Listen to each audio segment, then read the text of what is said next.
Buenos días, ingenieros. Sean bienvenidos a su clase de mecánica de materiales. El día de hoy vamos a resolver el problema 5.16 y dice así: para la viga y las cargas mostradas en la figura, determine el esfuerzo normal máximo debido a la flexión sobre un corte transversal en C. Como se puede apreciar, ingenieros, nos están solicitando el esfuerzo en C. Obviamente que para que sea el esfuerzo máximo a flexión en ese punto, el punto de análisis tiene que estar en la superficie, ya sea inferior o superior, ya que, como se puede apreciar, la sección es simétrica con respecto a X y con respecto a Y. Por lo tanto, vamos a comenzar, ingenieros. Como se puede ver en la figura, necesitamos partir de las reacciones para poder hacer nuestros diagramas. Entonces, ¿cómo quedarían estas reacciones? Primero, ingenieros, voy a hacer una sumatoria de momentos en A, y voy a decir que esto va a ser igual a 0. Y vamos a decir que en esta dirección los momentos van a ser positivos. Sin embargo, hay que prestar mucha atención a que tenemos una carga uniformemente distribuida a lo largo de toda la viga. Por lo tanto, va a ser necesario obtener su magnitud y aplicar esa magnitud en el centroide. Por lo tanto, nosotros sabemos que el centroide de esa carga pues se va a encontrar más o menos por aquí y va a tener una magnitud que le vamos a llamar Q. ¿Cómo se obtiene esa magnitud Q? Pues hay que recordar que es el área de la carga uniformemente distribuida. ¿Y el área de cuánto es? Pues es la base, la cual, que como se puede apreciar en la figura, la base es de 4.5 por la altura, que es de 1.8 kilonewton sobre metro. Por lo tanto, vamos a poner que son 4.5 metros de base por 1.8. Estos son kilonewton entre metro. Como pueden apreciar, pues los metros se van a ir y nos van a quedar los kilonewtons. Y esto nos va a dar como resultado, ingenieros, un valor de 8.1 kilonewtons, la cual, como ya lo dijimos, va a estar actuando en el centroide para encontrar las reacciones. Una vez que nosotros ya tenemos la magnitud de esa carga, podemos proceder a nuestra sumatoria de momentos. ¿Y cómo quedaría esta sumatoria? Tenemos esta carga de 3 kilonewtons que va a venir en sentido horario. Eso quiere decir que va a ser positiva. Por lo tanto, se van a tener los 3 kilonewtons por el brazo de palanca, que es de 1.5 metros. Después vamos a tener más la carga uniformemente distribuida que tenemos aquí, la cual es de 8.1 kilonewton por su brazo de palanca. Su brazo de palanca, como pueden apreciar, ¿de cuánto es? Pues es de 1.5 más 1.5 entre 2, porque recuerden que está actuando en el centroide. Eso quiere decir que vamos a tener un brazo de palanca de 2.25 metros. Después, ¿qué más tenemos? Tenemos la otra carga puntual más, porque recuerden que lleva el mismo sentido de giro que las anteriores, 3 kilonewtons, que es la segunda carga puntual, por un brazo de palanca, y el cual es de 3 metros. Y después vamos a tener la reacción menos RB, la cual va a tener un brazo de palanca de 4.5 metros. Todo esto, ingenieros, es igual a 0. Seguramente se estarán preguntando en qué dirección van las reacciones o por qué nosotros le pusimos un signo negativo. Hay que recordar que cuando nosotros tenemos un apoyo con rodillos, vamos a tener solamente una reacción que es perpendicular, o más bien, una reacción que es normal al apoyo o normal al suelo. Por lo tanto, aquí vamos a tener una reacción, ingenieros, que le vamos a llamar RB. Como no se conoce, yo la voy a suponer que va hacia arriba. En el apoyo en A vamos a tener dos reacciones, ingenieros. Vamos a tener una reacción que le voy a llamar RA solamente, y vamos a tener una reacción RAX. ¿Por qué? porque hay que recordar que ese es un perno y los apoyos con perno me van a generar dos reacciones. Pasa exactamente lo mismo que con la anterior, las direcciones son direcciones supuestas, nada más. Al final el signo nos va a decir si estamos en lo correcto. Por lo tanto, Inges, ¿qué se va a tener? Pues al resolver esta ecuación, se puede despejar el momento y se va a tener que es 3 por 1.5. Después vamos a tener más 8.1 por 2.25. Después vamos a tener que es 3 más 3. Y todo esto lo vamos a dividir, ingenieros, entre 4.5 para obtener un resultado de la reacción de 7.05 newtons.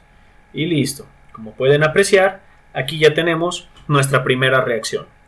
Ahora, calculemos la segunda reacción. Para ello, lo que se va a hacer es sacar una sumatoria de momentos. No es cierto. Vamos a sacar una sumatoria de fuerzas en Y que sean igual a 0. Esto es más simple que la sumatoria de momentos, que sí se puede hacer desde luego. ¿Y qué cargas vamos a tener en Y? Pues vamos a tener RA, que va hacia arriba, menos 3 kilonewtons. Después vamos a tener menos 8.1 kilonewtons, menos 3 kilonewtons, ingenieros, más RB, que ya vimos que es de 7.05, y todo esto es igual a 0, muchachos. RA, por lo tanto, si nosotros hacemos esa operación, pues va a ser igual a menos 3, menos 8.1, menos 3, y esto va a ser más 7.05. Esto nos da como resultado el valor de, pasándolo hacia el otro lado, 7.05 newtons. Y como pueden apreciar, ingenieros, hemos obtenido las dos reacciones. Era de esperarse que las reacciones fueran a ser idénticas. ¿Por qué?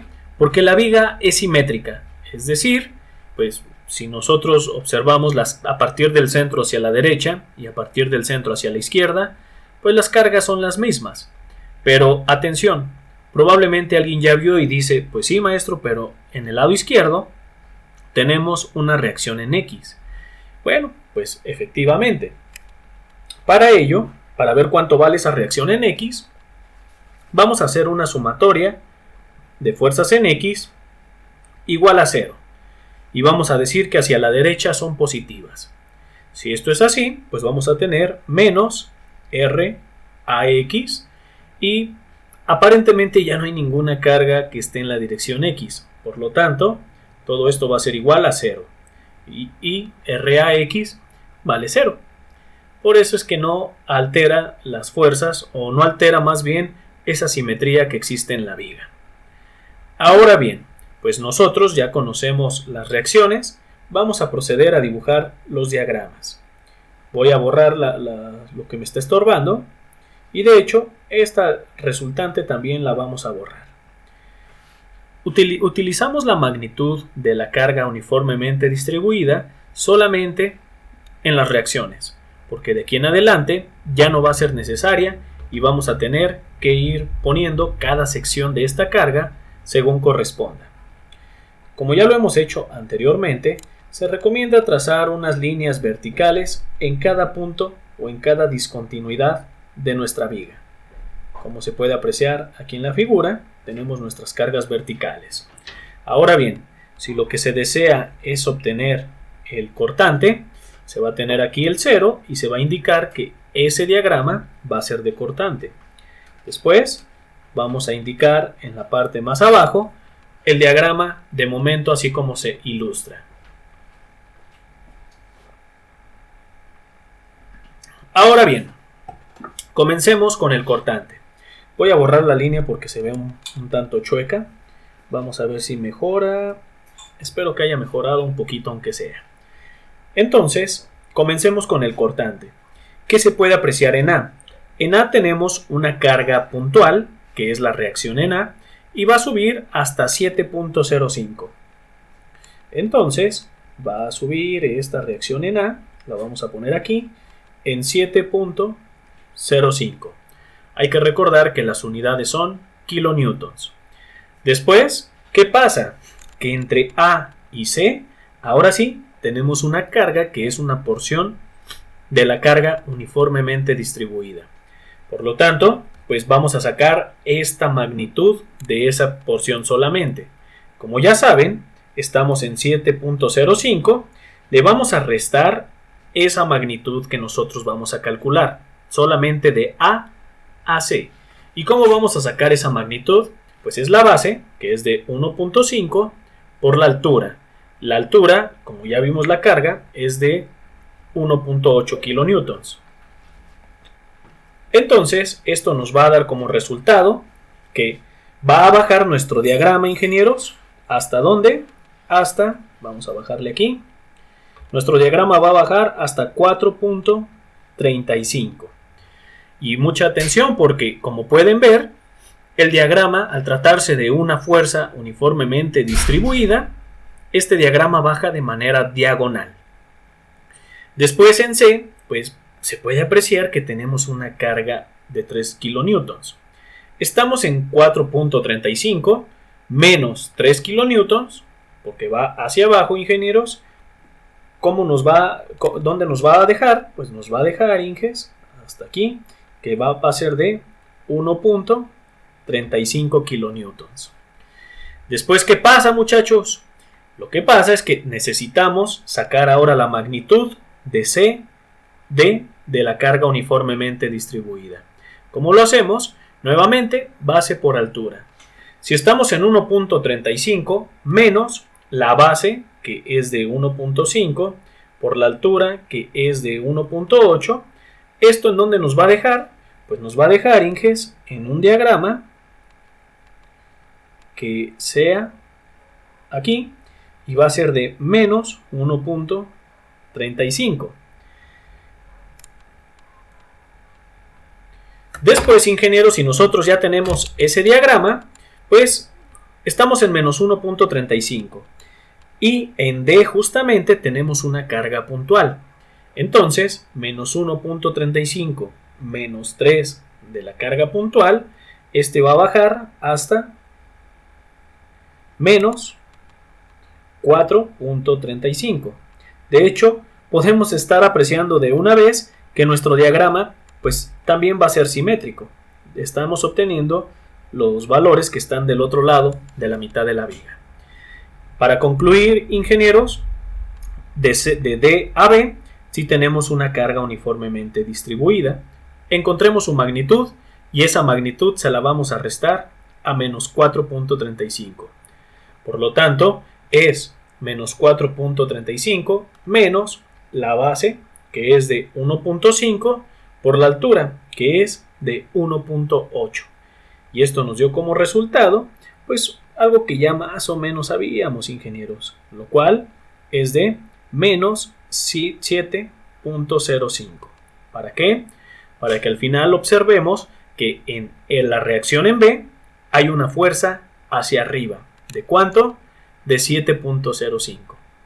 Por lo tanto, menos 7.05 más 7.05, esto nos va a dejar, ingenieros, en 0. Y nuestro diagrama pues también salió simétrico al final de cuentas. Ahora obtengamos el diagrama de momento. Para obtener el diagrama de momento, ingenieros, necesitamos utilizar el método de áreas. Y también otra cosa muy interesante, como pueden ver, Inges, en la parte central del tramo C y D, el cortante vale 0, justamente a la mitad. ¿Qué quiere decir esto? Que vamos a tener un momento máximo en ese punto. De hecho, hay que recordar que cuando nosotros hablamos de máximos o de mínimos, estos se caracterizan porque tienen una pendiente de 0. Entonces yo ya me estoy dando cuenta más o menos cómo va a venir mi diagrama y yo sé que justamente a la mitad vamos a tener una pendiente de 0, porque ahí va a estar nuestro momento máximo muy seguramente. Entonces, comencemos. De hecho, vamos a poner de una vez las pendientes en este diagrama. Hay que recordar que las pendientes positivas más o menos tienen esta dirección y las pendientes negativas tienen esta dirección. ¿Qué es lo que me va a indicar cuando una pendiente es positiva o una pendiente es negativa en un punto? El valor del cortante. Si el cortante es positivo, entonces mi pendiente va a ser positiva. Si es negativo, será negativa la pendiente. Por lo tanto, se puede ver que el primer valor que tenemos del cortante es de 7.05. Este me va a dejar una pendiente positiva.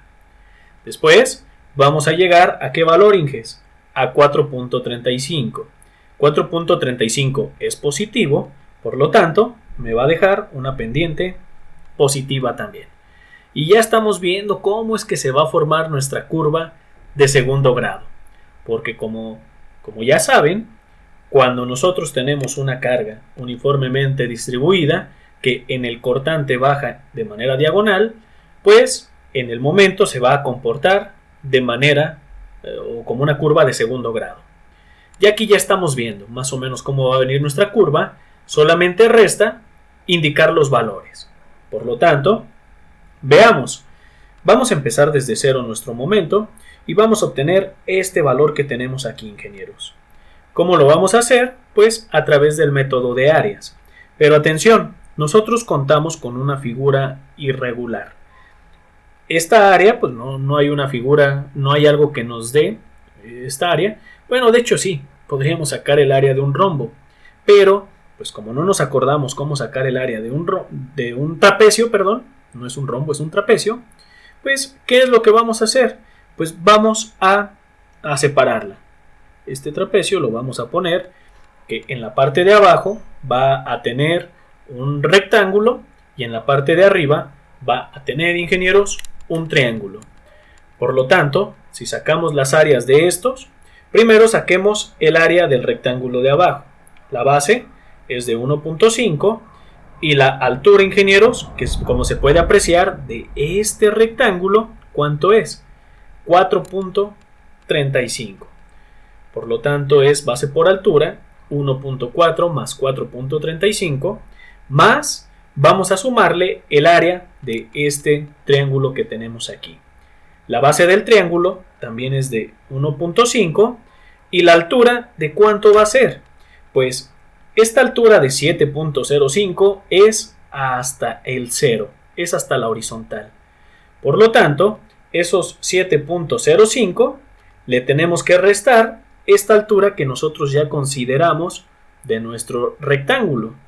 Por lo tanto, es menos 4.35. Y esto lo vamos a dividir entre dos, ingenieros. Recuerden, es un triángulo. Entonces, nuestro momento va a subir, ingenieros, más o menos por aquí, y va a tener un valor de ¿cuánto? De 8.55. Recuerden que los valores son kilonewton por metro. Hasta ahorita nosotros ya podríamos parar nuestro cálculo, porque al ya tener la flexión, ingenieros, en este punto, pues es lo que nos está solicitando el problema. Sin embargo, vamos a terminar de hacer el diagrama de momentos para practicar y ver cómo nos salen estos diagramas.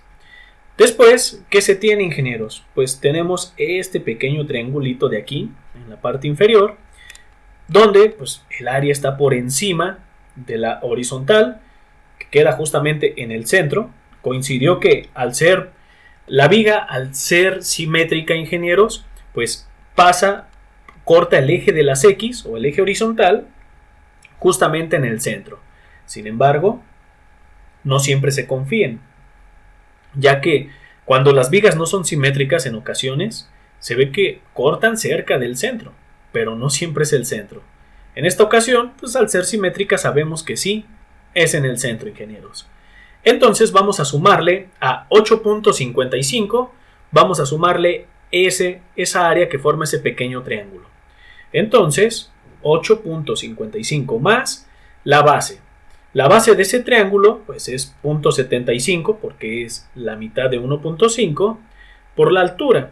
La altura es de 1.35, ingenieros. Y eso se va a dividir entre 2. Al final vamos a obtener un momento de 9.05. Observen, aquí en la cima vamos a tener un momento de 9.05. Listo. Y es nuestro momento máximo. ¿Cómo sabemos desde ahorita que es el momento máximo? Pues porque a partir de aquí las áreas están por debajo del eje horizontal y entonces pues se van a empezar a restar de nuestro momento. Por eso acertamos muy bien cuando decíamos que teníamos un máximo o un mínimo al ver esa pendiente de 0. Pues yo puedo continuar. De hecho, ¿qué va a pasar? Que tenemos que restarle a esos 9.05 el área de este triángulo que está en la parte de abajo. Que como pueden ver, pues la base por la altura entre 2 es exactamente la misma que el que acabamos de obtener. Por lo tanto, vamos a bajar hasta ¿dónde, Inges? Vamos a bajar hasta 8.55 y después, pues esta figura o el área de esta figura que tenemos aquí va a ser la misma que la que obtuvimos acá. Por lo tanto, esto va a llegar hasta 0. Recuerden, todas las curvas de mi diagrama de momento son de segundo grado. Podemos ver que el libro nos está solicitando el esfuerzo de flexión en C. Más, sin embargo, en C no está el esfuerzo máximo. El esfuerzo máximo se encuentra en el centro de C y D. Sin embargo, hagamos lo que nos solicitan. ¿Qué se va a tener, ingenieros? Pues se va a tener que el esfuerzo de flexión es igual al momento. ¿Al momento en dónde? En C, que es de 8.55. Lo vamos a poner por 10 a la 6. ¿Por qué? Porque si yo multiplico por 1000, acuérdense, originalmente este momento está en kilonewton metro. Entonces, si yo multiplico por 1000, voy a tener newton metro. Si yo multiplico por otros 1000, voy a tener newton milímetro. ¿Qué es lo que deseo? Vamos a tener newton por milímetro. ¿Por qué deseamos utilizar milímetros? Porque de esta manera es que automáticamente vamos a obtener como resultado megapascales. El pascal es una unidad muy pequeña, entonces pues mejor en megapascales. Hay que recordar, yo ya estoy poniendo la ecuación, la estoy sustituyendo, pero no la había puesto. Hay que recordar que la flexión o el esfuerzo de flexión se representa como, se representa como sigma, que es el esfuerzo normal, multiplicado, o más bien el momento en algún punto, o el momento máximo, por la C. La C es la distancia del eje neutro al punto de análisis entre el momento de inercia. En este caso, la C, ingenieros, recuerden, es la distancia del eje neutro al punto de análisis. ¿Y qué podemos apreciar? El eje neutro se encuentra justamente a la mitad de mi sección. La distancia más alejada de ese eje neutro, ¿qué me va a dar como resultado? Pues un esfuerzo de flexión máximo. ¿Y cuál es esa distancia más alejada? Pues justamente la superficie, ya sea hacia arriba, aquí le vamos a llamar un punto A, o hacia abajo, le vamos a llamar un punto B. Cualquiera de los dos, porque la sección es simétrica, nos va a dar el mismo resultado, solamente que uno va a estar a tensión, el otro va a estar a compresión. Y hay que recordar que el valor de la flexión en el eje neutro vale 0, porque ese punto justamente es la transición que hay entre tensión y compresión en el elemento. Por lo tanto, ¿qué se tiene? Pues que la C va a ser igual a 150 milímetros, que es la mitad de la altura. Como es un rectángulo, pues sabemos que el momento de inercia de un rectángulo es un doceavo de la base, la cual es de 80 milímetros, y esto nos va a quedar por la altura, la cual es de 300 milímetros, y esto tiene que estar elevado al cubo. Si hacemos la multiplicación de 8.55 elevado a la 6, que a su vez multiplican los 150 milímetros entre ¿qué? Entre un doceavo, que va a ser multiplicado por la base de 80 milímetros y por la altura, que son 300 milímetros, pero estos son al cubo, se va a tener un esfuerzo, ingenieros, que va a ser de 7.125 megapascales. Y listo, aquí le voy a poner el subíndice C y este esfuerzo es el que nos está solicitando nuestro problema.